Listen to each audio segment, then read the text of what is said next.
Miss Marple and the Mysterious Visitor on Hallowe'en Night. Hello, dear listeners, and welcome to Cafe Tales. I'm Ailey. As we settle in, tell me, does winter's coziness make you smile, or do you long for bright summer days? Share your thoughts, and please subscribe for a new mystery every day. Now let's begin. Chapter 1, Lantern, Snapdragon, and a Door Knock. The village of St. Mary Mead had taken to Halloween with an enthusiasm that would have surprised, and perhaps slightly dismayed, Miss Marple's generation. When she had been a girl, the 31st of October had meant little more than the turning of the calendar and perhaps a ghost story by the fire. Now, in this October of 1959, the high street was dotted with carved pumpkin lanterns glowing in cottage windows, and the air rang with the shrieks of children in paper masks running from door to door.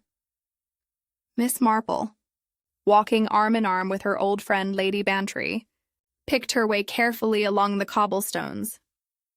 The parish hall behind them still echoed with laughter from the evening Snapdragon game, where brave souls had snatched raisins from burning brandy. Her fingers smelled faintly of singed sugar. It is curious, she reflected, how quickly the old gives way to the new. Paper witch hats and American customs, though children will be children in any age, and running about in the dark with an excuse for mischief is hardly a modern invention. I do think, said Lady Bantry, who was called Dolly by her intimates, that the vicar's wife went rather overboard with the decorations. Black crepe and skeleton cutouts. In my day, we made do with a turnip lantern and were grateful. The young Mrs. Clement is very enthusiastic, Miss Marple murmured diplomatically, and the children seemed to enjoy themselves enormously. They were passing Primrose Cottage now, and Miss Marple's keen blue eyes took in the scene with the attention to detail that had become second nature over her 70-odd years. Mr. Harold Peabody stood in his doorway, his thin figure silhouetted against the hall light. A pumpkin lantern sat on his doorstep, though somehow it seemed grudging, as if placed there from duty rather than festive spirit. "Evening, ladies," Peabody called out, his voice carrying the self-satisfaction of a man who believes himself superior to his neighbors. "On your way from the parish hall, I take it? I trust the proceedings were conducted with proper decorum." He had been, Miss Marple knew, a rate collector before his retirement. There was something about former rate collectors that never quite left them. They had spent too many years noting down heres and irregularities, marking the small failings of their neighbors in official ledgers. Very proper. "Mr. Peabody," Lady Bantry said with just a touch of asperity, "though I dare say we managed to have a bit of fun as well." Peabody sniffed. He reached out and tapped the long case clock that stood in his narrow hall, visible through the open door. It was a handsome piece, oak with brass fittings, its pendulum catching the light with each measured swing. "5 to the second, Miss Marple," he announced with obvious pride. "This clock has kept St. Mary Mead straighter than the vicar, I always say. Regulated just last week by young Finch. Not that it needed it, mind you. But one likes to keep things precise." Miss Marple's attention had been caught not by the clock's timekeeping prowess, but by something else entirely. The hall runner, a long strip of serviceable carpet, had been folded back at the near end, and the clock itself seemed to stand just a fraction forward from its usual position. She could see the old scuff marks on the floor where the front feet had rested for years. And now the brass feet were set perhaps a finger's breadth ahead of those worn spots. "A beautiful piece," she said gently. "I do hope you're careful with it, Mr. Peabody. Long case clocks can be so very heavy." "Solid as a rock, Miss Marple. Why, this clock will outlast me and probably the cottage itself." He glanced at his wristwatch, then back at the clock face with satisfaction. 22 minutes past 10, exactly. So, well, good evening to you both. I must close up. Mrs. Cobb will be wanting to get home." As they continued down the lane, Lady Bantry gave a small, disagreeable man. Do you know he once reported the vicar's wife for having her dustbins out a day early? Said it set a bad example. Yes, murmured Miss Marple absently. Her mind was still on that folded runner and the clock's altered position. Though I believe he's had rather a difficult life. His niece acts as his companion, you know, Miss Constance Rowe, a very neat, precise young woman. Unpaid drudgery, more like, Dolly said with characteristic bluntness.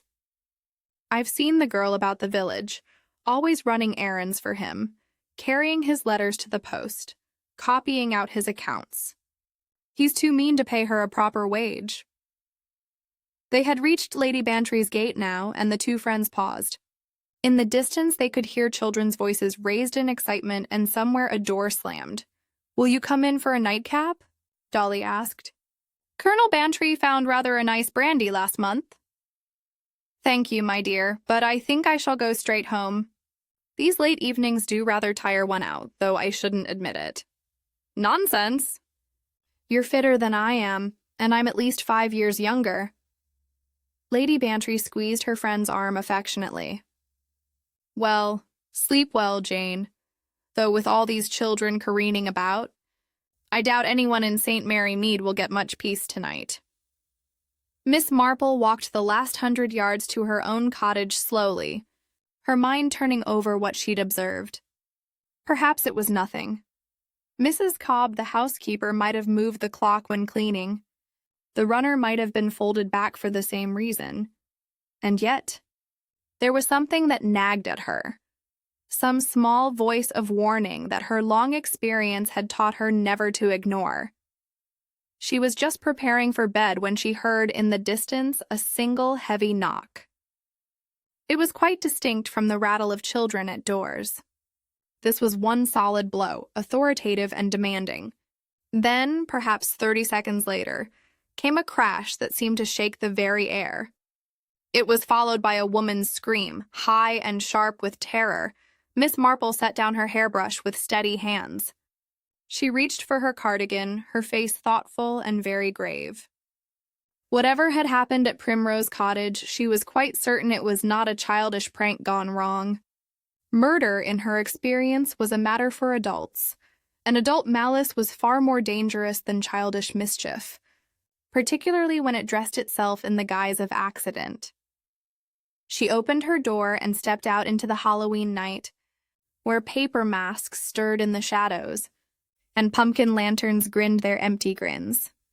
In the darkness, evil had found a convenient disguise, but Miss Marple had learned long ago that evil, like a badly fitting mask, always showed its true face to those who knew how to look. Chapter 2. A Mask at 11 and a Fall. By the time Miss Marple arrived at Primrose Cottage, a small crowd had gathered. Dr. Haydock's car stood at an awkward angle to the curb, its headlamp still blazing. Through the open doorway, she could see figures moving in the narrow hall. Stand back, please. Give the doctor room to work. That was Police Inspector Slack, his voice sharp with the irritation that seemed to be his natural state. He had never quite forgiven Miss Marple for solving several cases that had baffled him, though he would never have admitted as much. Miss Marple made her way through the small knot of neighbors with the quiet authority of age. Young Dennis Lunn, who organized the youth club activities, stood near the gate with several other onlookers. His face held that peculiar mixture of excitement and horror that violent death brings to those unaccustomed to it. Terrible thing, Miss Marple, he said in a hushed voice. Just terrible. Mrs. Cobb came running out screaming. Said the clock had fallen on him. Inside the cottage, the scene was one of controlled chaos. Mr. Harold Peabody lay on the floor of his hall, his body partially pinned beneath the heavy long case clock that had, until minutes ago, stood against the wall. The clock face was cracked, and its pendulum had come to rest at a grotesque angle. Mrs. Elsie Cobb sat on the bottom stair, her practical face drained of color. She still wore her hat and coat, as though she had been on the point of leaving. Her hands twisted a handkerchief with mechanical repetition. Dr. Haydock knelt beside the body. He was a man who had seen death in many forms over his long career, and his examination was swift and thorough. When he looked up, his expression was grave. "Skull fracture," he said briefly. "Death would have been instantaneous, the weight of that clock coming down on his head." He shook his head. "Poor devil wouldn't have known what hit him." Inspector Slack surveyed the scene with pursed lips. "A foolish prank by the looks of it. Door opened. Clock somehow shifted or pulled. Sheer bad luck. These Halloween games get out of hand." He gestured toward the doorstep. There, lying in the pool of light from the hall, were two objects that spoke eloquently of the evening's festivities. A cheap paper mask, its pumpkin face grinning idiotically up at them, and a bent piece of wire that might have come from any party shop in the larger town. "Some young fool thought it would be amusing to give old Peabody a fright," Slack continued. "Knocked at the door, then perhaps pulled at something, and the whole thing came down. We'll find out which of the local tearaways was responsible." Miss Marple had moved quietly into the hall. Her eyes took in every detail with that peculiar intensity that her friends knew well. She said nothing, but her gaze had fixed on something on the floor just in front of where the clock had stood. "Inspector," she said softly, "might I trouble you to bring your torch a little closer to this spot?" Slack frowned but complied. The beam of his electric torch illuminated the worn flagstones of the hall floor. There, almost invisible unless one knew to look for it, was a small chalk mark, 2 swift strokes forming a cross no larger than a shilling piece.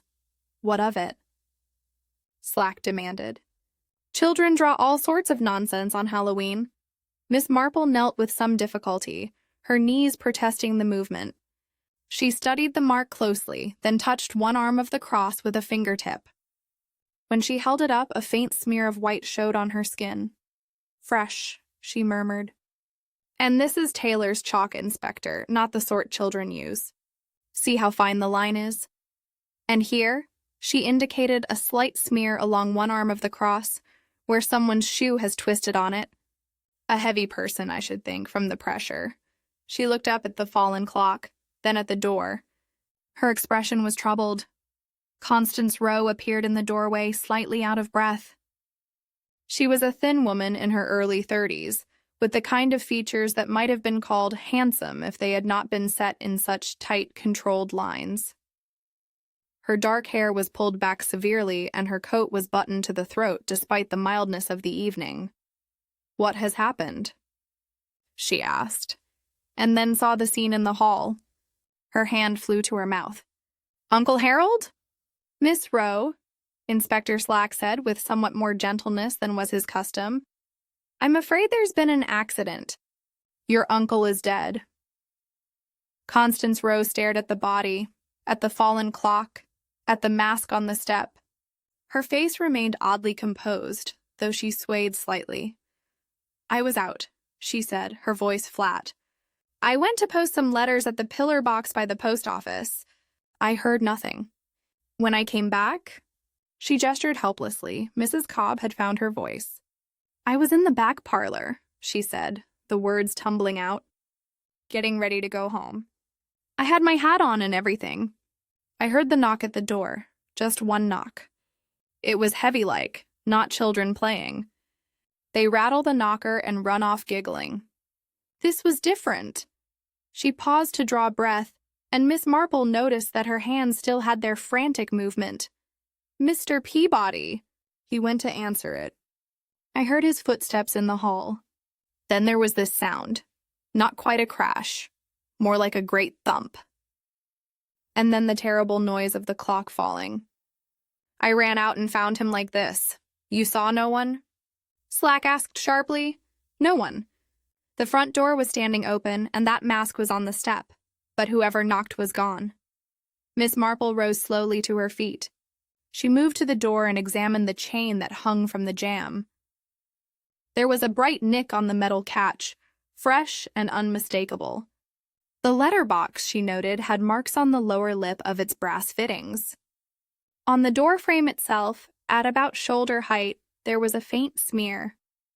She bent close and caught the distinctive smell of furniture polish. "Mrs. Cobb," she said gently, "had you polished the hall today?" The housekeeper looked confused. "Yesterday, Miss Marple. I always do the hall on Tuesdays. Mr. Peabody was most particular about keeping to the schedule." Miss Marple's gaze traveled along the skirting board that ran beneath where the clock had stood. There was a shiny mark there, a rub that caught the light, as though something heavy had recently been moved or positioned. "Children knock and run," she said so quietly that only those nearest heard her. "They giggle and dare each other and scatter at the first sign of an adult. They do not set up mechanisms. They do not rig lines." Inspector Slack's head snapped around. "Lines? What lines?" "What are you talking about?" But Miss Marple had moved to the umbrella stand near the door. Behind the fallen clock, tucked close to the skirting board where it might easily be missed, was a short length of black thread. She picked it up carefully between thumb and forefinger. It was firm, slightly glossy, strong button thread, the kind used for sewing on coat buttons that must bear weight. One end had been treated with wax to stiffen it. "Inspector," Miss Marple said, and now her voice carried absolute certainty, "I do not think this was a prank gone wrong. I think this was murder, carefully planned, cleverly executed, and disguised to look like the foolish accident of Hallowe'en night." In the sudden silence that followed, the broken clock chimed once, a melancholy note that seemed to echo from another world entirely. Chapter. First, Miss Marple notices a chalk-cross inspector. Slack's face had taken on the mulish appearance it always assumed when Miss Marple contradicted his theories. He had learned through bitter experience not to dismiss her observations out of hand, but acceptance did not come easily to his nature.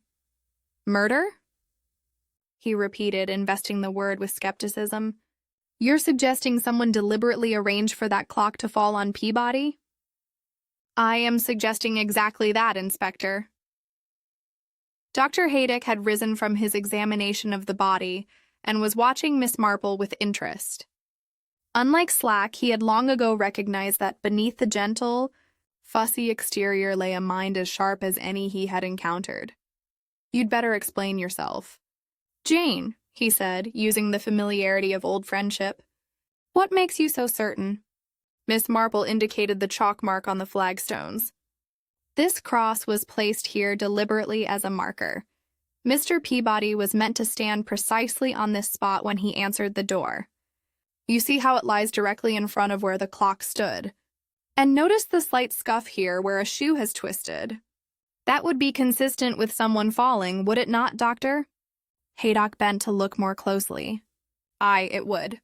But chalk on a doorstep at Halloween hardly proves murder? Taken alone, perhaps not."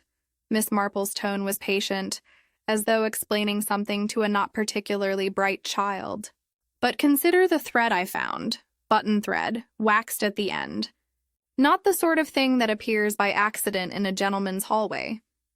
She moved to the letterbox and opened the brass flap. In the bright beam of Slack's torch, they could all see a single fine fiber caught on the hinge screw of the inner flap. "The same thread," she said, "or I should be very much surprised if it were not.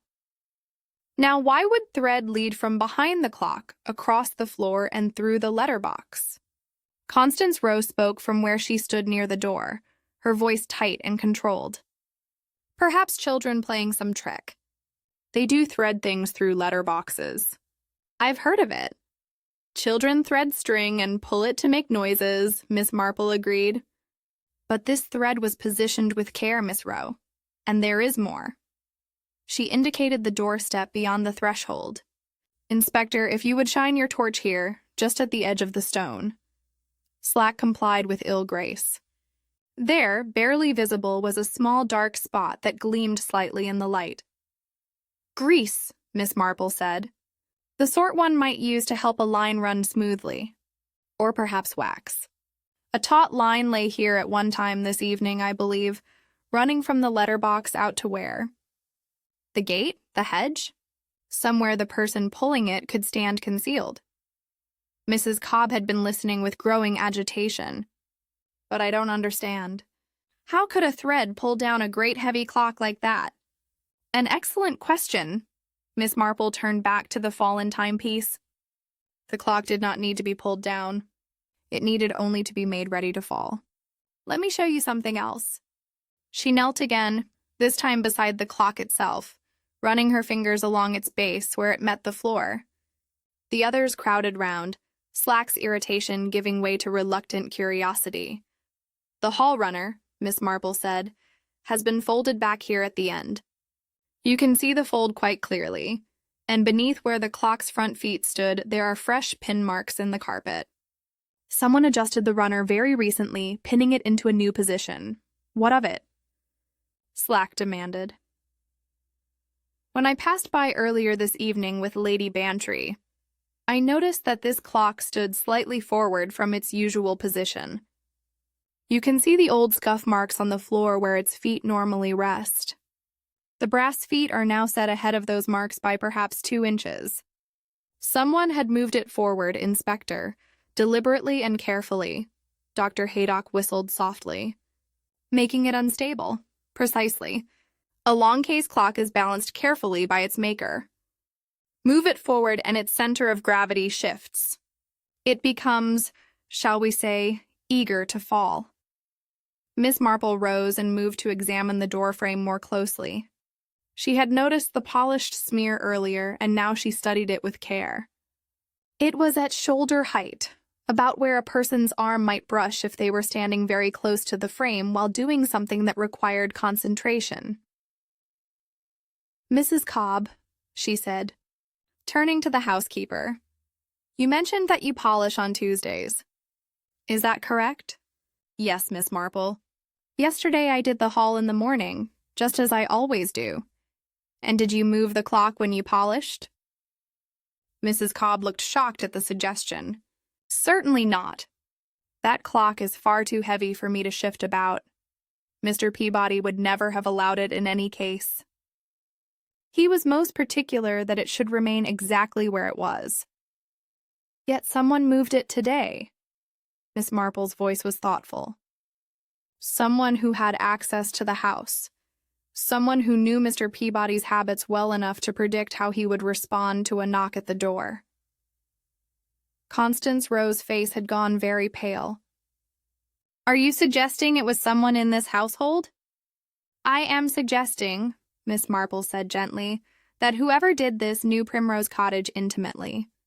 They knew where the clock stood, how heavy it was, and that Mr. Peabody would answer a single authoritative knock himself.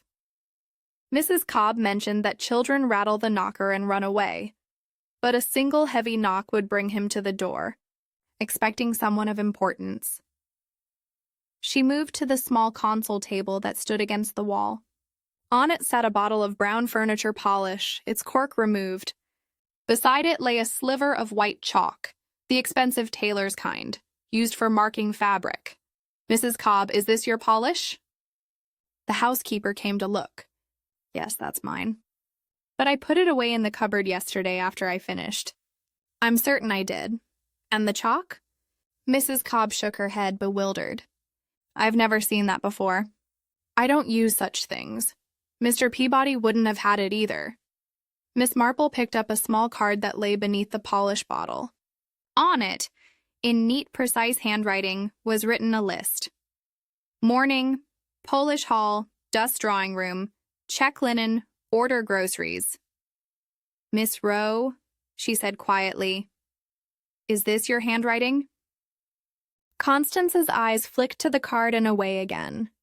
Yes, I keep household lists for Uncle Harold. He liked everything to be organized and accounted for. Very proper, Miss Marple murmured. She set the card down carefully. An organized mind is a valuable thing, though sometimes I have found too much precision can be revealing in its own way. Inspector Slack had been examining the door chain. The nick in its catch was clearly visible under his torch beam. This has been filed recently, he announced. You can see where the metal's bright. Makes it look as though someone tried to fasten the chain, but it wouldn't catch properly, creating the impression, Miss Marple said, that Mr. Peabody attempted to secure his door, but the chain failed. Another small detail to support the theory of an innocent prank gone tragically wrong. She looked around at the assembled faces, Mrs. Cobb still trembling with shock, Constance Rowe rigid with control, Dr. Haydock professionally neutral, Inspector Slack grudgingly attentive, and through the doorway, young Dennis Lunn and the other villagers, their faces pale in the darkness. Someone planned this very carefully, Miss Marple said. The clock was prepared to fall. The chalk mark showed where the victim should stand. The thread through the letterbox provided the means to trigger the fall from outside. The mask and wire on the step suggested children's mischief, and the filed chain implied a failed attempt at security. But who? Slack demanded. And more to the point, how do we prove it? Miss Marple folded her hands. As to proof, Inspector, I believe we shall find more evidence yet.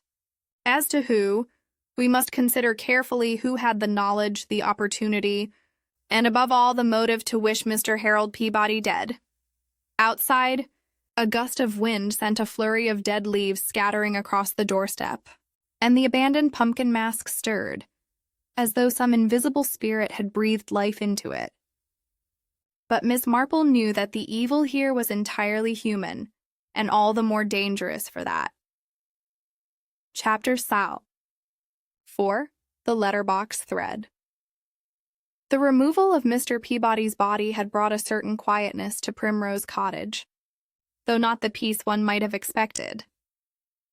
Dr. Haydock had departed with instructions that the body be taken to the mortuary for a formal post-mortem examination, and most of the curious onlookers had drifted away into the night.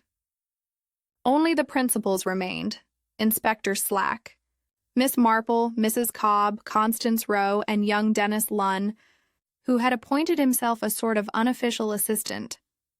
Mr. Albert Finch had arrived some minutes earlier, summoned by Slack to help right the fallen clock. He was a quiet man in his 40s, with the careful hands of someone who worked with delicate mechanisms. His small cabinet-making shop on the edge of the village was known for the quality of its repairs, and he had serviced most of the better clocks in St. Mary Mead. "Terrible business," he murmured, studying the fallen timepiece with evident distress. "Terrible. A fine clock like this, and poor Mr. Peabody. I only worked on it last week." Miss Marple had been waiting for this moment.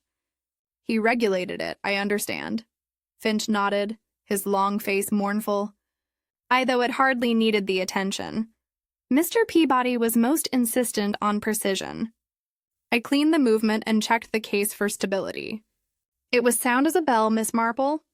I'd stake my reputation on it."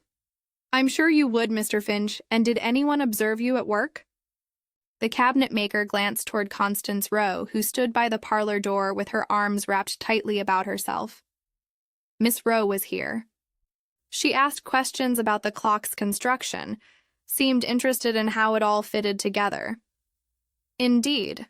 Miss Marple's tone was mild, but her eyes were sharp. "What sort of questions, if I might ask?" Finch shifted his weight, uncomfortable at being the center of attention. "Oh, matters of balance and such. How the weight of the hood affected stability. I showed her how one might shim a foot if the clock wobbled, though this one didn't need it. Just general curiosity, I took it." Constance spoke for the first time since the body had been removed. Her voice was steady, almost too controlled. "Uncle Harold expected me to understand the workings of the household. The clock was valuable, and he wanted someone besides himself to know how to care for it properly." "Very sensible," Miss Marple said. She had turned her attention back to the fallen clock itself, circling it slowly like a general surveying a battlefield. "Inspector, might we attempt to set it upright again?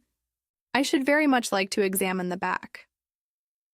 With Finch's guidance and Dennis Lunn's young strength, they managed to raise the long case back to its vertical position.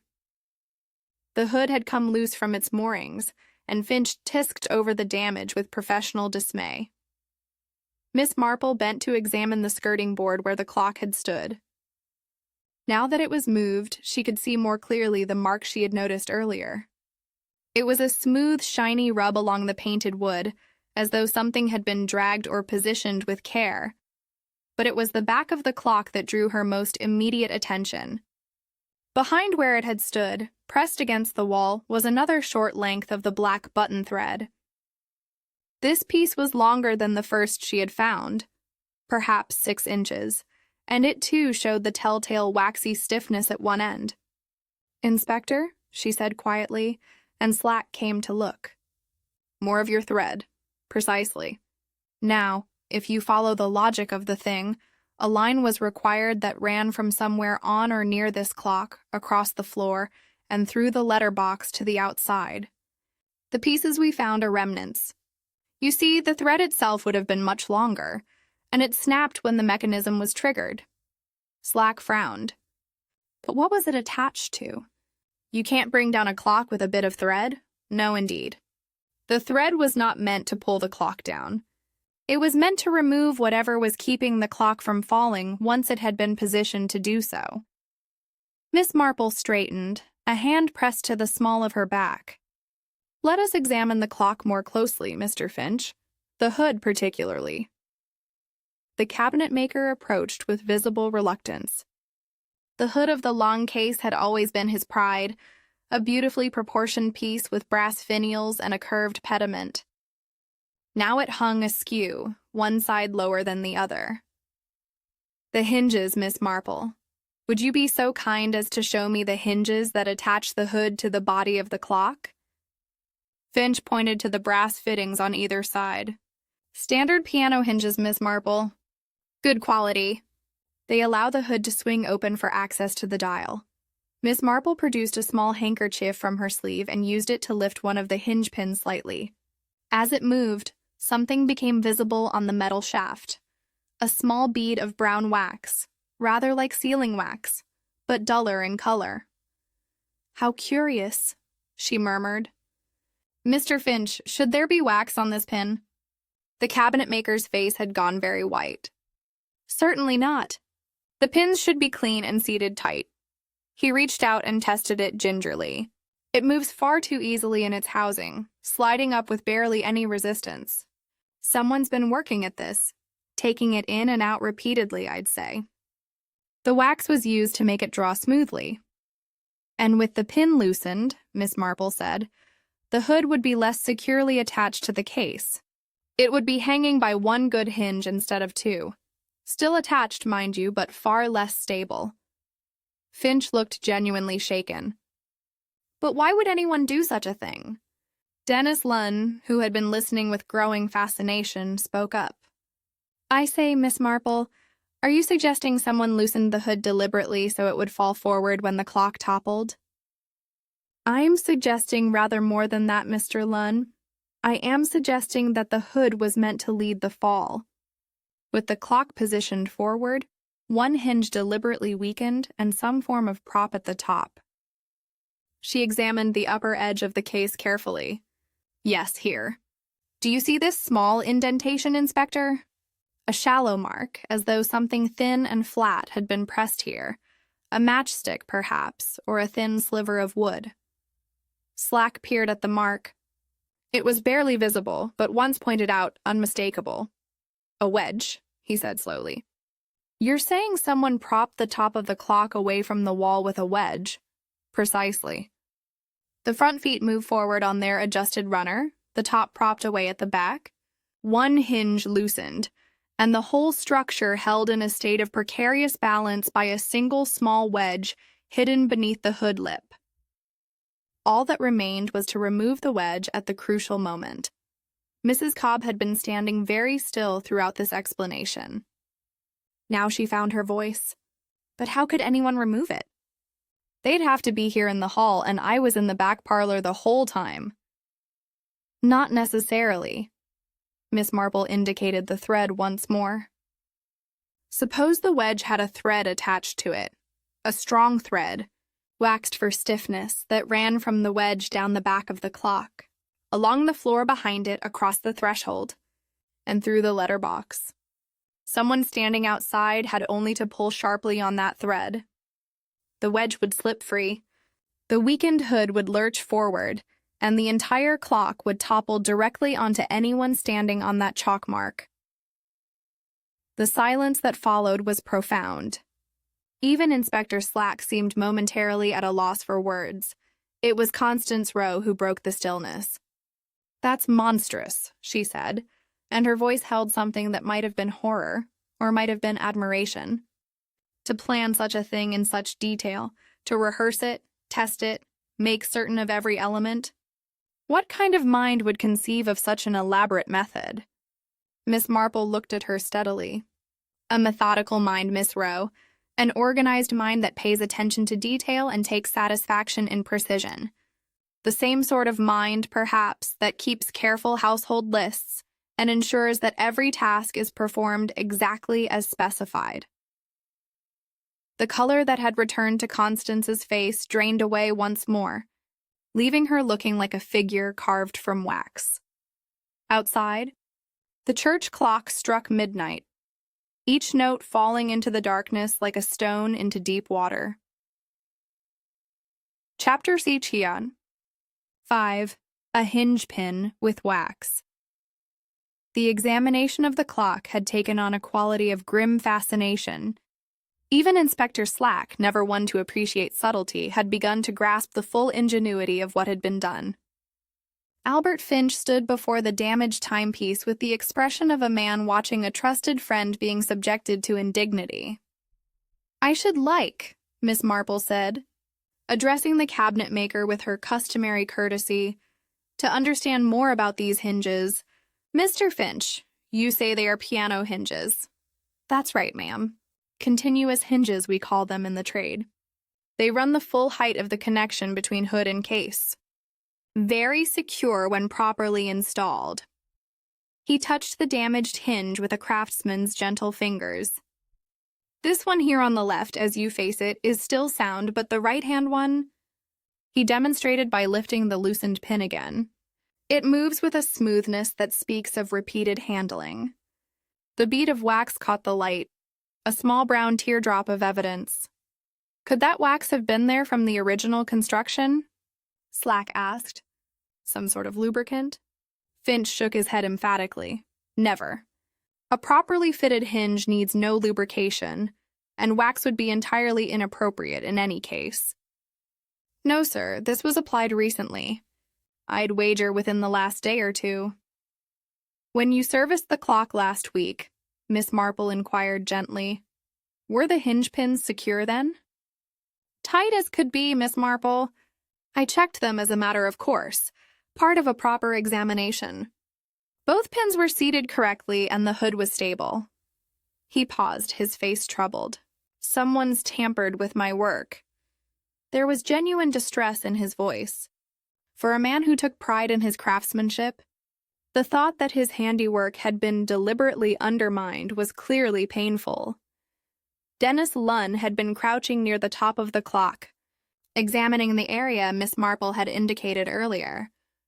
"I say, there's definitely something here, a sort of flat spot, as though a piece of wood had been wedged in and pressed against the case." Miss Marple joined him, moving with the careful deliberation of age. The mark was subtle, barely more than a slight compression of the wood grain, but it was there nonetheless. It ran along the curved top of the case, just where the hood would rest against it. "A matchstick, do you think?" Dennis suggested with enthusiasm, or perhaps a thin piece of card. "Either would serve," Miss Marple agreed. "Something that could hold the weight temporarily, but would slip free easily when pulled. The thread would have been attached to it, you see. A sharp tug, and away it would come." Constance Rowe had moved to sit in the parlor doorway. She appeared composed, but her hands gripped the arms of her chair with enough force to whiten her knuckles. "This is all very clever theorizing," she said, and there was an edge to her voice, now brittle as ice. "But surely you cannot prove any of it. A bit of thread, a mark on wood that might have been there for years, some wax that could have been applied by anyone. It proves nothing." Taken individually, perhaps not, Miss Marple acknowledged. She had seated herself on the hall chair, her knitting bag in her lap, though her hands remained still. But there is a pattern to evidence, Miss Rowe, just as there is a pattern to knitting. Each stitch by itself is merely a loop of wool, but together they form a recognizable design. Inspector Slack was examining the upper edge of the clock case more closely now, his torch held at an angle to catch the light. "Here's something," he announced. "Splinters, fresh ones by the look of them, as though something had been pushed in and then pulled out repeatedly." Finch joined him, producing a small eyeglass from his waistcoat pocket. After a moment's scrutiny, he nodded. "You're right, Inspector. These are new. See how pale the wood is where it's split? If this had been here long, the exposed wood would have darkened." "Someone practicing," Miss Marple said thoughtfully, making certain the wedge would hold, then release cleanly. "One cannot commit murder on the basis of guesswork." "One must be sure." Mrs. Cobb had been listening to all this with mounting agitation. "But when could anyone have done such things?" Mr. Peabody was most particular about his clock. He would have noticed if someone was fiddling with it. "Not if they worked on it when he was out," Dennis suggested. "Or when he was asleep, perhaps." Miss Marple tilted her head thoughtfully. Mr. Peabody's habits would have been well known to anyone in the household. "Did he keep regular hours, Mrs. Cobb?" The housekeeper nodded vigorously, like clockwork himself, begging the expression. "Every afternoon at 2 o'clock he'd go to his study for his accounts. 2 hours, exactly. And every evening at 9:30 he'd retire to his bedroom with a book." "He was a great one for routine," was Mr. Peabody. "And during those times the hall would have been unobserved?" "Well, yes. I'd be in the kitchen or the back rooms doing my work. Miss Rowe would be about her business. The hall's not a room where one spends time, if you take my meaning." Miss Marple did indeed take her meaning. A hall was a thoroughfare, a space one passed through rather than occupied. Someone could work on the clock for considerable periods without attracting attention, provided they chose their moment carefully. "Mr. Finch," she said, turning back to the cabinet maker, "when you serviced the clock last week and Miss Rowe asked you questions about its construction, did you explain how the hood was attached?" Finch's discomfort was evident. "I did, ma'am. She asked specifically about the hinges, and I showed her how the pins seated. I even demonstrated removing one to show the mechanism. It seemed an innocent enough interest at the time." "And you mentioned about shimming a foot if the clock wobbled?" I showed her how one might fold a bit of cloth or card under a foot to level it. Not that this clock needed it, but she wanted to understand the principle." "Did you by any chance mention that moving a clock forward could make it unstable?" Finch's face had gone pale again. "I may have done. When she asked about balance, I explained that a long case must sit properly, or it becomes top-heavy. The weight's all in the hood and movement, you see.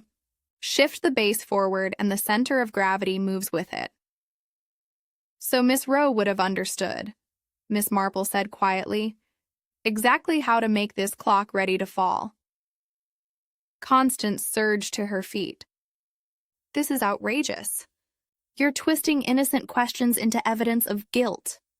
"I wanted to understand the clock because Uncle Harold valued it." "Is that a crime?" "Of course not, my dear," Miss Marple said, and her voice held genuine sympathy. "Curiosity is never a crime, but knowledge combined with opportunity and motive becomes something rather different." Inspector Slack had retrieved his notebook and was making careful entries. "We'll need to establish everyone's movements this evening, exact times and witnesses." "Mrs. Cobb, you said you were preparing to leave." "That's right. I always leave at 11 o'clock, and I was getting ready. I telephoned young Mr. Lunn about a muffler that had gone missing at the parish hall. One of the children must have taken it by mistake." Dennis nodded. "Confirmation. She rang just before 11. I remember because I was about to lock up and walk home." And you, Miss Rowe? Slack's pencil was poised. I went to post letters at the pillar box. I left here at 20 minutes to 11, perhaps. I walked to the high street and back. It takes about 20 minutes. Did anyone see you? I don't know. It was dark, and most people were indoors by then. Her voice had regained some of its composure. I'm sure I cannot be held accountable for the movements of the entire village. Miss Marple said nothing, but her eyes rested on Constance with an expression that was not unkind, merely very, very thoughtful. The damaged clock stood between them like a monument to ingenuity and malice, its cracked face reflecting the lamplight in jagged patterns. Chapter 6. Alibi by Apple Bobbing Porch and Telephone Inspector Slack had established himself at Mr. Peabody's writing desk, his notebook open before him, and his expression suggesting a man prepared to extract truth by sheer force of will if necessary. The various occupants of the scene had been arranged around the parlor with the care of a hostess at a tea party, though the atmosphere was considerably less convivial. Right then, Slack began, consulting his notes. We need to establish exactly where everyone was between 10 and 11. That's the critical period. Mrs. Cobb, we'll start with you. The housekeeper had recovered some of her composure, though her handkerchief remained clutched in one hand. I was here in the cottage all evening, in the back parlor mostly. I'd finished my duties by 9, and I was sitting with my knitting until it was time to leave. Leave at 11 o'clock regular, every night except Sundays. Mr. Peabody was most particular about the arrangement. He didn't care for anyone staying late in the house. Miss Marple, who had been listening quietly from her chair by the window, interjected with gentle curiosity. You mentioned telephoning Mr. Lunn about a muffler? That's right. It was 5 minutes to 11 by the kitchen clock. I remembered that one of the children had been looking for a red woolen muffler at the parish hall earlier, and I thought Mr. Lunn might still be there closing up. Dennis Lunn nodded eagerly. She did telephone. I can confirm the time exactly because I just checked my watch. It was 10:55. We spoke for perhaps 2 or 3 minutes about the muffler. I said I'd have a look for it tomorrow. And where were you before that call, Mr. Lunn? At the parish hall until about 4 minutes to 11. We've been having the apple bobbing and snapdragon games, as you know. After everyone left, I stayed to tidy up a bit and make sure the stove was properly damped down. Then I walked toward home, but I stopped at the vicarage gate for a smoke. The Reverend Clement came out briefly and we exchanged a few words. He'll remember seeing me there. What time was this? Must have been just after 11. I lit a cigarette, and Mr. Clement commented on the match flaring in the dark. We talked about the success of the evening, and then he went back inside. I finished my cigarette and was about to head home when I heard Mrs. Cobb screaming. Inspector Slack made a note. We'll confirm with the Reverend, of course. Now, Mr. Finch, what about you? The cabinet maker had been sitting with his hands clasped between his knees, still looking troubled by the damage to his professional handiwork. I was at my workshop all evening, Inspector. I've been working on a corner cupboard for Mrs. Tremaine up at the big house, detailed work requiring good light. I had my lamp burning until well past 11. Anyone see you there? My neighbor, old Mr. Banks, was out walking his dog around 11 o'clock. He called a good evening to me through the workshop window, saw the light, he said, and wondered if I was burning the midnight oil. Slack grunted acknowledgement and turned to Constance Rowe. Now, Miss Rowe, you said you went to post letters. Constance had regained much of her self-possession. She sat very straight, her hands folded neatly in her lap. Yes, I had some correspondence for Uncle Harold that needed to go out. Bills that had to be paid, a letter to his solicitor about some property matter. He was always insistent that letters be posted promptly. What time did you leave the cottage? At 20 minutes to 11. I remember glancing at the hall clock as I went out. A slight pause. It kept excellent time, as Uncle Harold never ceased to remind everyone. And you went to the pillar box on the high street? Yes, the one near the post office. It's about a 10-minute walk each way. Did anyone see you? Constance's mouth tightened fractionally. I couldn't say, Inspector. It was dark, and most respectable people were in their homes. I didn't encounter anyone directly, though there were lights in windows, and I heard voices from various cottages. Miss Marple spoke up. Miss Reed at the post office has rooms above the shop. She's often at her window in the evenings. Perhaps she might have noticed someone passing. Agnes Reed sees everything, Mrs. Cobb volunteered. Nothing escapes her notice, that's certain. Slack made another note. We'll ask her. So, Miss Rowe, if you left at 10:40 and it's a 20-minute round trip, you'd have returned at 11 o'clock. Just after, I should think. I didn't hurry. There seemed no reason to rush. And when you returned, you found commotion. Mrs. Cobb was in the street crying out for help. People were running toward the cottage. I came as quickly as I could and found... Her voice faltered slightly. I found Uncle Harold on the floor with a clock fallen on him. There was a moment's silence. Then Slack turned to a figure who had been standing quietly near the doorway. Mrs. Vera Snipe, you were out and about this evening as well. Vera Snipe was a thin woman of indeterminate age with the eager expression of one who lives for interesting news to report. I was collecting impressions. Inspector for the parish newsletter. Mrs. Clement asked me to write up the Halloween festivities, and I wanted to capture the atmosphere of the evening, meaning you were walking about the village. I wouldn't put it quite like that. I was observing. There's a difference. And what did you observe? Mrs. Snipe's eyes gleamed with the importance of her testimony. I saw several interesting things, children in costume, of course. The Hargreaves twins dressed as ghosts. Young Timothy Fletcher with the most inventive wizard's hat. And I saw someone near Primrose Cottage just before the incident. Every head in the room turned toward her. Someone in a cape, she continued, relishing the attention, wearing a pumpkin mask, standing at Mr. Peabody's door just before I heard the terrible crash. A cape? Slack leaned forward. What sort of cape? Dark, black or very dark blue, and the mask was definitely a pumpkin face, one of those cheap paper ones from the village shop. Could you tell if this was a man or a woman? Mrs. Snipe hesitated. The figure was of medium height, not particularly tall. The cape concealed the form rather effectively, but there was something about the way they stood. Purposeful, if you understand me, not like a child playing pranks. Miss Marple's voice was very quiet. Mrs. Snipe, when you saw this figure, were they standing still or moving? Standing still. Very still, in fact, as though waiting for something. And this was immediately before the crash. Within moments, I'd say no more than 30 seconds. I was about to call out to ask if I could include them in my notes when I heard the most dreadful noise. Inspector Slack's expression had grown thoughtful.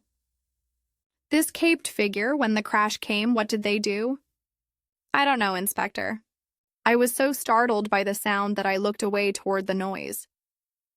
When I looked back, the figure was gone, vanished into the shadows. Miss Marple rose from her chair and moved to stand before the mask that still lay on the hall table, where Slack had placed it as evidence. She bent close and her nose wrinkled slightly. Inspector, she said, would you be so kind as to smell this mask? Slack looked as though he might protest, but something in Miss Marple's tone made him comply. He lifted the mask and sniffed cautiously. Polish, he said, surprised. Furniture polish, unless I'm much mistaken. Quite so. Not face powder. Not the sticky residue of boiled sweets that children's costumes usually carry. Not even the smell of fresh paper and paste. This mask has been handled by someone whose hands bore traces of furniture polish. She turned to look at Constance Rowe, and her gaze was steady and uncompromising. Brown furniture polish, I should say, the sort that was sitting uncorked on the hall table this very evening. Chapter 7. The Mask That Smelled of Polish. The revelation about the polish had fallen into the room like a stone into still water, sending ripples of implication in every direction. Inspector Slack held the mask at arm's length as though it had suddenly become something dangerous. "You're certain about this, Miss Marple?" "Oh, yes, Inspector. One's nose rarely deceives. The smell is quite distinct." She moved closer to the hall table where the polish bottle still stood, its cork lying beside it. "And you see the bottle itself is open. Most unusual, I should think, if Mrs. Cobb had finished her polishing yesterday." Mrs. Cobb shook her head vigorously. "I always cork it tight, Miss Marple, always. Polish dries out something. Terrible if you leave it open, and Mr. Peabody would have been most displeased at the waste. Yet here it stands, uncorked." Miss Marple picked up the bottle carefully using a handkerchief. A brown ring stained the console table where it had stood, and this ring suggests it has been sitting here for some hours. The polish has seeped slightly under the base. She set the bottle down and turned her attention to the interior of the mask. The cheap paper construction showed a brown smear along the inner edge, just where it would rest against a wearer's cheek and jaw. "You see here, Inspector, this mark corresponds rather neatly with a similar smear on the door frame, just at shoulder height, where someone standing very close to the door might lean while concentrating on a delicate task."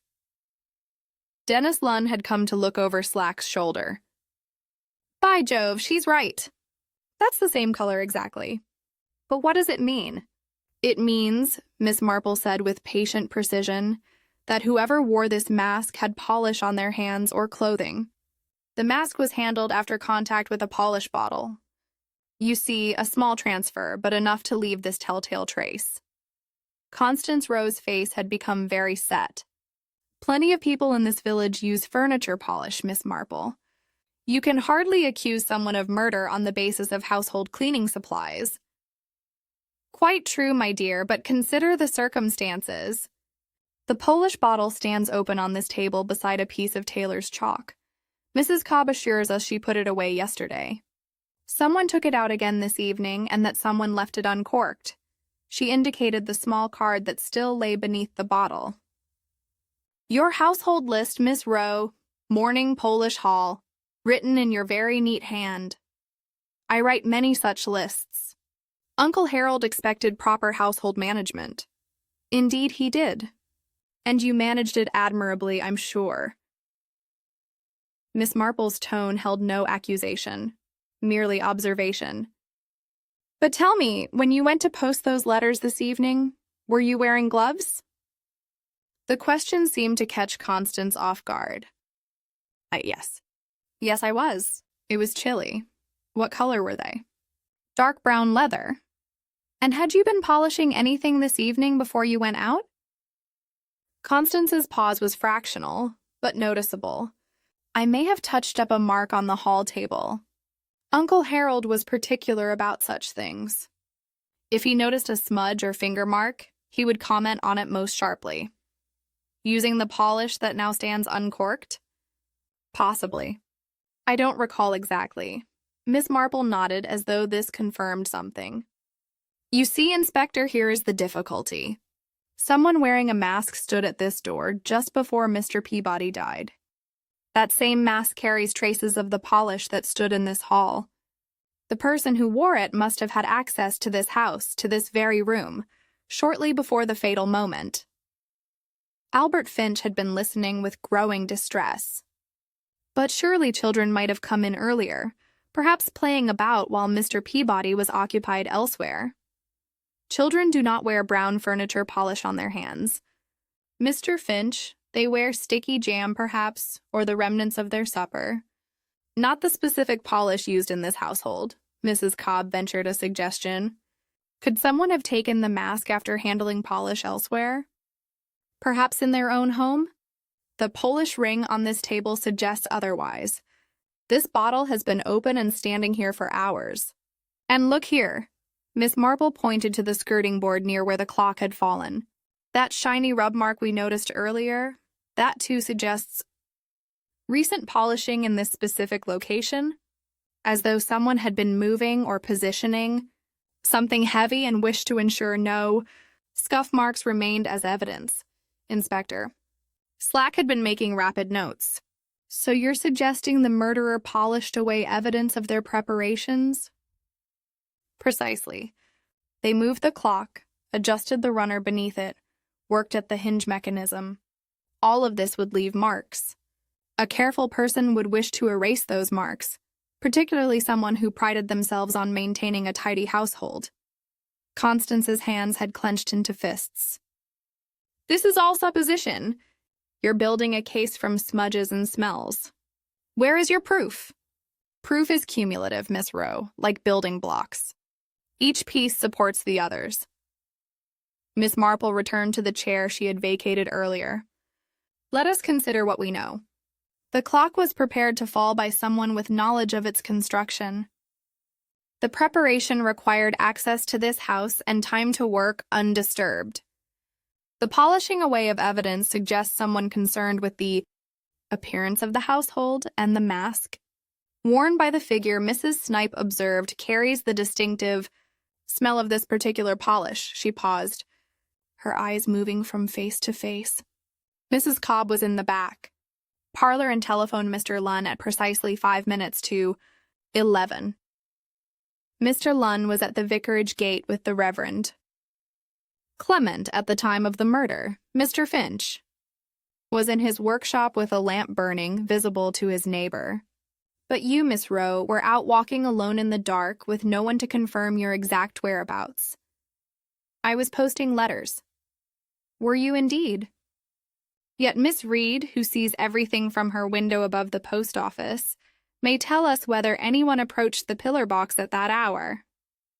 Miss Marple's voice remained gentle. But even if you did post letters, the task takes but a moment. A minute to walk from here to the box. A few seconds to deposit the letters. A minute to return. Ample time to stop at this door, to don a mask, to pull a thread through a letterbox, and to slip away into the shadows before anyone could identify you. The silence that followed was broken only by the ticking of a mantel clock in the parlor. It seemed to count out the seconds of Constance's composure as they fell away one by one. The bent wire, Miss Marple continued, lying on the step beside the mask. That was used to hold the letterbox flap open while the thread was pulled through, was it not? A simple tool, but effective. And both mask and wire were dropped at the crucial moment, left as evidence of a childish prank while the real perpetrator slipped round to the lane and returned, as though just arriving. Vera Snipe spoke up suddenly. The caped figure I saw, they were standing very still. You said, not moving about as children do. Because, Miss Marple said quietly, they were concentrating on a thread in their hand, waiting for precisely the right moment, waiting for Mr. Peabody to step onto that chalk mark and open his door to what he thought was a respectable caller. One firm pull, and it was done. Constance Rowe stood abruptly. I won't listen to any more of this. You have no evidence, nothing but speculation and household polish. Any competent solicitor would tear your theories to shreds. Perhaps, Miss Marple agreed. But I fancy we shall find more evidence yet.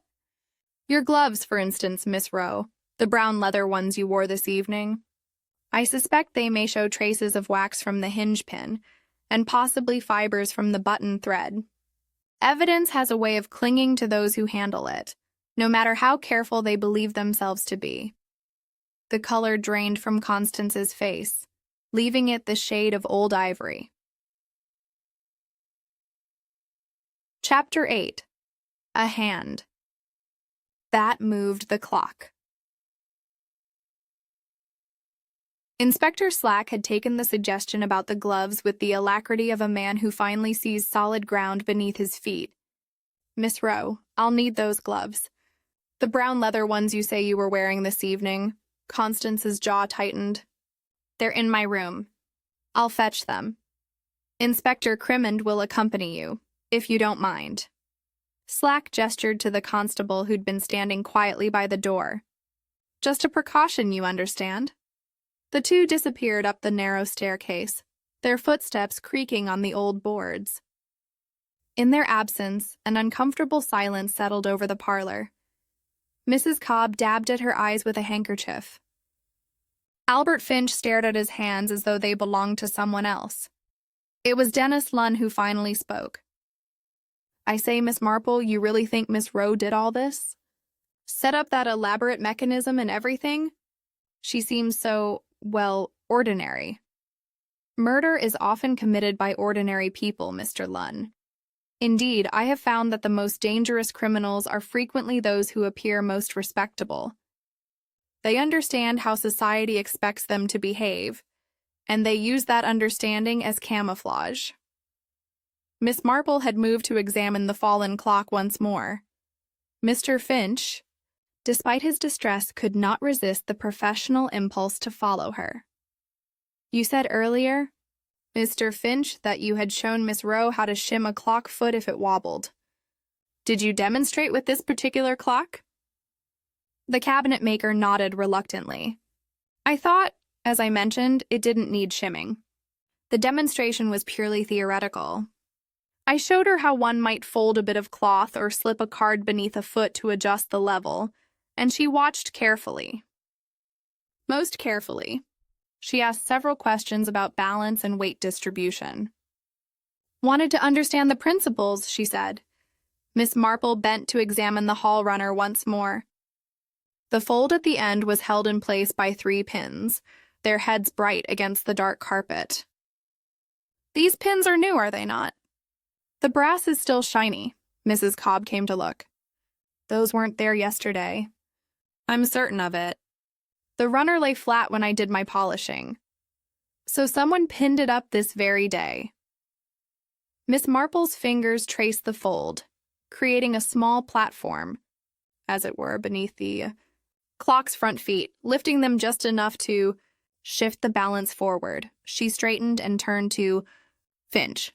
When you showed Miss Rowe the shimming technique, did you mention what would happen if a clock was levered forward, rather than side to side? Finch's face had gone pale. I may have done. I explained that a long case must sit square to the wall with its weight distributed properly. Move it forward, and the center of gravity shifts. The hood becomes a liability rather than a stabilizing element. And with one hinge loosened, that hood would be the first part to fall. It would lurch forward. The whole clock would follow. Dennis Lunn was shaking his head in wonder. But to think of all this, to plan it so carefully, to test it and prepare it, that takes a special sort of mind. An organized mind, Miss Marple agreed. A methodical mind that takes satisfaction in completing tasks properly, the same sort of mind that keeps household lists and ensures that every duty is performed exactly as required. She moved to Mr. Peabody's writing desk, where several papers lay in neat stacks. Inspector, might I examine these? Slack, who had been conferring quietly with Dr. Haydock by the window, nodded his permission. Miss Marple sorted through the papers with careful fingers. Bills, correspondence, household accounts, and there, clipped together, a series of lists in Constance's distinctive hand. Monday, dust library, mend Curtenham, post parcel to London. Tuesday, Polish Hall, order coal, write to solicitor regarding lease. She read aloud. Every task completed and ticked off. A woman who takes pride in thoroughness. She found another paper beneath the stack. It was a bill from Albert Finch's workshop dated the previous week. Beside the total, a line had been crossed out and corrected in the same neat handwriting. The original figure had been 15 shillings and 6 pence. The correction read 15 shillings and 4 pence. Mr. Finch, is this your bill? The cabinet maker took it and examined it with puzzlement. That's my hand for the original figure. But I'm not certain about the correction. 15 and 6 pence was the proper amount. Clock regulation and minor adjustments. Miss Rowe queried it. She did, he said. She said I'd overcharged by 2 pence? I showed her my calculations, but she insisted. In the end, I let her have her way. Wasn't worth arguing over 2 pence. Miss Marple set the bill down carefully. A woman who notices discrepancies of 2 pence, who corrects accounts to the penny, who ensures that every task is performed exactly right. She paused. Such precision in small matters often extends to larger ones. Footsteps on the stairs announced the return of Constance and the constable. She carried a pair of brown leather gloves, which he handed to Inspector Slack with visible reluctance. Slack examined them closely, holding them up to the light. Even from across the room, Miss Marple could see dark stains on the fingertips and along the palm of the right glove. The inspector produced a pocket lens and peered through it. Wax, he said with satisfaction, and what looks like fiber residue.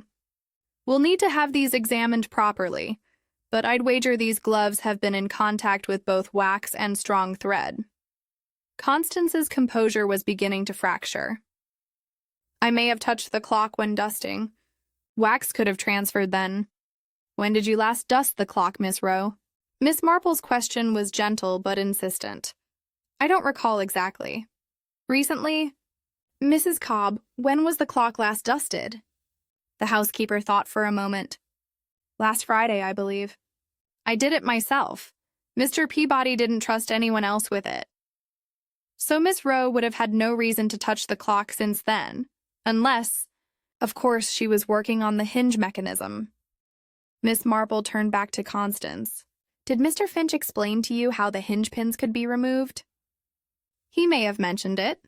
He demonstrated it, in fact. Showed you how they could be drawn out for maintenance, and you would have understood that loosening one pin would compromise the hood's stability. Constance said nothing, but her breathing had become shallow and rapid. You questioned him closely about the clock's construction, about balance and weight, and how movement affected stability. Not out of idle curiosity, but because you were planning exactly how to make this clock into a weapon that would crush your uncle at a precise moment while you were elsewhere, establishing what you believed would be an unshakable alibi. Albert Finch looked stricken. I never thought. If I'd known what she intended, I would never have explained. Of course you wouldn't, Mr. Finch. You were merely answering honest questions from someone you believed to be honestly interested. The fault lies not with you, but with the person who twisted innocent knowledge into murderous intent. Dr. Haydock had been listening with the detached interest of a man accustomed to human frailty. The question remains, Miss Marple, can you prove all this? Can you demonstrate beyond doubt that Miss Rowe not only had the knowledge and opportunity, but actually carried out this elaborate scheme? Miss Marple smiled slightly. I believe we can, Doctor. But first, I should like to examine one more thing. The door chain, Inspector. The one with the fresh nick in the catch. Chapter 9. The Chain That Never Caught. The door chain hung limply from its mounting on the jamb, a mute witness to the evening's events. Inspector Slack had already noted the fresh nick in the catch, but Miss Marple's attention was focused on something else entirely. Mrs. Cobb, she said, you mentioned that you rarely use this chain because it sticks. The housekeeper nodded. That's right, Miss Marple. It's been temperamental for months. Sometimes it catches proper, sometimes it doesn't. Mr. Peabody kept meaning to have it replaced, but you know how these things are, never quite urgent enough to attend to. Yet tonight, someone made certain it would appear to have failed. Miss Marple ran her finger along the brass fitting. This nick is deliberate. carefully filed to create the impression that someone tried to secure the chain, but it slipped free. She turned to face the assembled company. You see the implication? The murderer wished us to believe that Mr. Peabody attempted to fasten his door chain before opening it, but the defective catch prevented it from engaging.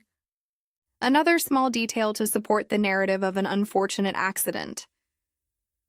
But surely, Dennis Lunn protested, if he thought someone dangerous was at the door, he wouldn't have opened it at all. Precisely, Mr. Lunn, which suggests he didn't perceive any danger. A single authoritative knock, the sort that might come from the doctor or the vicar or even the police, not the mischievous rattling of children. He opened the door, expecting someone of consequence. Miss Marple moved to the umbrella stand where earlier she had discovered the first piece of thread. And here we have another fragment of evidence. This short length of button thread, tucked behind the stand. It was overlooked when the longer thread was pulled free and removed. She held it up to the light. Waxed at one end. You see, the wax made it stiff enough to thread through the letterbox and attach to the wedge. Without that stiffness, the thread would have been too flexible to manipulate. Inspector Slack was beginning to see the full picture. So the murderer threaded this line through the letterbox, attached it to a wedge at the top of the clock, and when Peabody stood on that chalk mark, a sharp pull. Miss Marple completed. The wedge slipped free, the loosened hood lurched forward, and the deliberately unbalanced clock toppled directly onto its owner. Death would have been instantaneous, just as Dr. Haydock confirmed. Albert Finch had retrieved a matchstick from his pocket and was studying it thoughtfully. A wedge like this would do it, he said quietly. Thin enough to hide under the hood lip, strong enough to hold the weight temporarily. Once pulled free, there'd be nothing to stop the fall? Exactly. So the murderer counted on the thread snapping or being pulled completely free, leaving only these small fragments that might be overlooked in the confusion. She turned to Lady Bantry, who had arrived some minutes earlier and been admitted by the constable. Dolly, would you be so kind as to do me a small favor? I should like to demonstrate something, but I require an assistant. Lady Bantry, who had been following the proceedings with keen interest, rose at once. Of course, Jane. What would you like me to do? I want you to stand outside the door and knock once, firmly and authoritatively. Then, when I give the signal, I want you to pull on this piece of string I shall pass through the letterbox. Miss Marple produced from her knitting bag a length of ordinary twine. With Mr. Finch's assistance, they propped the clock's hood away from the case using his matchstick, wedging it carefully at the angle Miss Marple specified. You see, she explained as she worked. The clock need not fall far, just enough to strike someone standing directly in front of it. The chalk cross marked the exact position where Mr. Peabody needed to stand for the clock to reach him. She threaded the twine behind the clock, over the threshold, and through the letterbox. The end passed to Lady Bantry, who had stepped outside. Now then, Mrs. Cobb, if you would stand here beside me, well clear of the clock's path. Inspector, you as well. Mr. Finch, is the hood securely propped? It's precarious. The slightest disturbance would bring it down. Precisely the point. Miss Marple positioned herself where she could observe both the door and the clock. Dolly, knock, please. A single firm knock sounded on the door.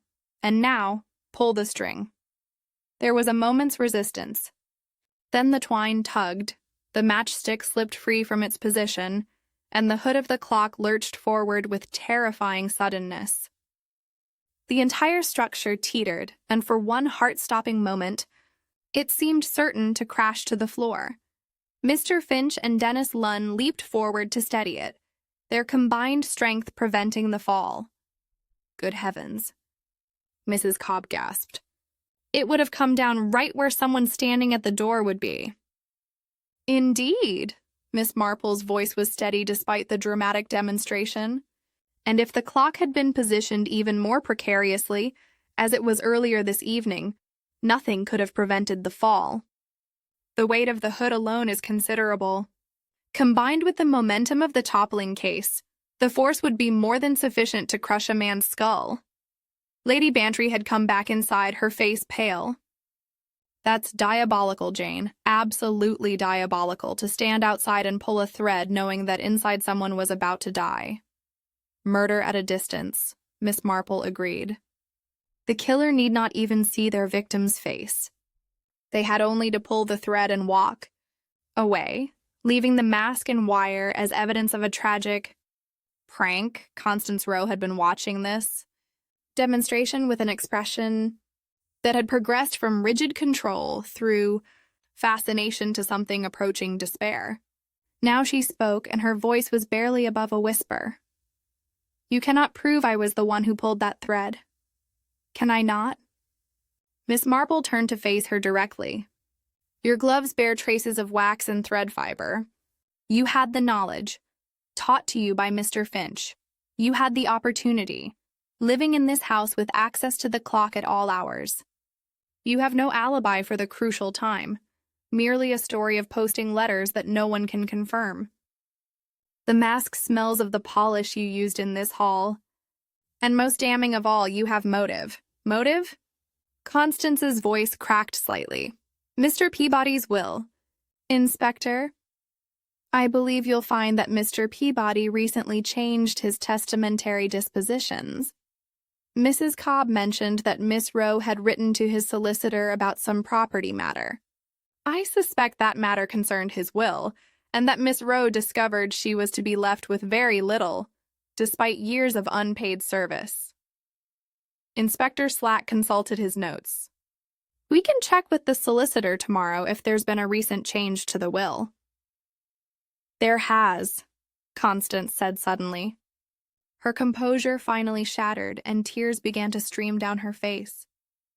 He told me just last week, after everything I've done for him, 7 years of my life, acting as his secretary, his housekeeper, his companion, living on scraps while he counted every penny, and he meant to leave Primrose Cottage to some charity for retired rate collectors.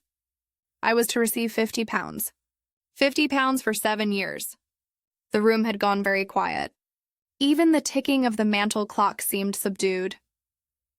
So you see, Miss Marple said gently, we can prove it, Miss Rowe, not with one piece of evidence, but with many, each small thread woven together into an unbreakable rope of guilt. Chapter 10. Primrose Cottage, Wedge, Thread, and the One Who Pulled in the Dark. The breaking of Constance Rowe's composure had brought a strange relief to the room, as though a tightly wound spring had finally been released. She sat now in the chair by the parlor door, her hands covering her face, her shoulders shaking, with quiet sobs. Mrs. Cobb stood nearby, torn between shock and an unexpected sympathy. Inspector Slack had assumed his official manner, though even he seemed affected by the collapse of the neat, precise woman who had maintained such rigid control throughout the evening. Miss Rowe, I must caution you that anything you say may be taken down and used in evidence. Constance lowered her hands. Her face was blotched with tears, but there was a kind of terrible clarity in her eyes now, as though the act of confession had stripped away a burden she could no longer bear. It doesn't matter now, does it? Miss Marple has explained it all, every detail, every preparation. She looked at the elderly woman with something approaching wonder. How did you know? How could you possibly have seen through it all? Miss Marple seated herself carefully, her knitting bag in her lap. I didn't know at first, my dear. I merely observed, and observation led to questions. Why was the hall runner folded back? Why did the clock stand forward from its usual marks? Why was there chalk on the floor where no child would draw? Each small oddity suggested purpose rather than accident. She paused, gathering her thoughts. And then there was your character, Miss Rowe. You're not a woman who does things carelessly or by half measures. Your household lists, your precise corrections to Mr. Finch's, Bill, the way you questioned him about the clock's construction, everything spoke of a methodical mind that plans thoroughly and executes carefully. I did plan it carefully, Constance said, and there was a bitter pride in her voice. For weeks I thought about it. After Uncle Harold showed me the new will, after I realized that 7 years of my life had earned me nothing but £50 and dismissal, I began to think about that clock. He was so proud of it, you see, always tapping it and boasting about its precision. It seemed fitting that his precious clock should be the instrument of his end. Dr. Haydock moved closer, his professional concern evident. Miss Rowe, you need not say anything further until you've consulted a solicitor. What's the point? She laughed, a sound without humor. Miss Marple has laid it all out.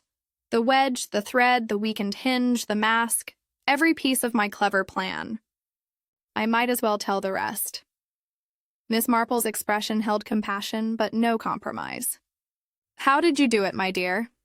Perhaps if you explain, it might ease your conscience somewhat. Constance drew a shaky breath. I started preparing 3 days ago.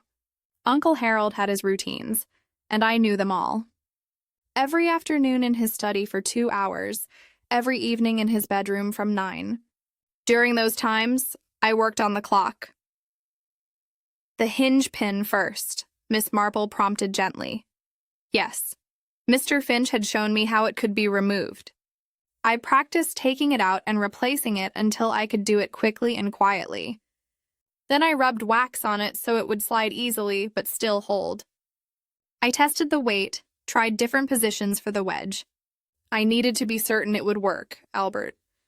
Finch made a sound of distress, but Constance continued as though she hadn't heard. I moved the clock forward yesterday using the technique Mr. Finch had demonstrated, just a few inches, enough to shift the balance.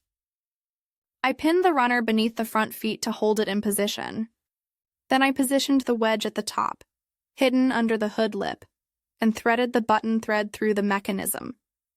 The thread went from the wedge down the back of the clock, along the skirting, and through the letter box. Miss Marple said, "Yes, I practiced that part too.